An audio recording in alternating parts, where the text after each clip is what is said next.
niyang simula sa kanyang puso nagmula. Ang night sa Metro Manila ay kanyang nilikha. Taong 2002 nagsimula ang misyon at inirehistro ito 2005 sa puso'y may layon. Hanggang nag-umpisa at sumibol ang mga chapters sa Manila at malauna nag-abot ang liwanag sa mga probinsya. Mula Langsod hanggang sa Kanayunan, ang samahan ay lumaganap, bitbit ang kabutihang layunin. Kapag may sakuna, kami ang sasalo. Kapag may luha, kami ang panyo.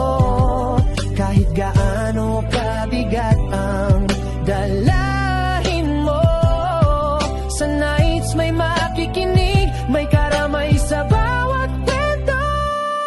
Kami ang nights ng Metro Manila, puso'y busila, di kayang mabasa.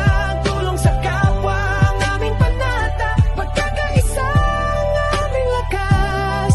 Karangalan, serbisyo at pagkakaibigan. Kami ang tinig sa bawat labay sa Metro Manila. Itinatag ni EJ mula sa hangaring tumulong, mula sa Maynila hanggang sa mga lalawigan. Ang aming puso'y buo para sa kapwa.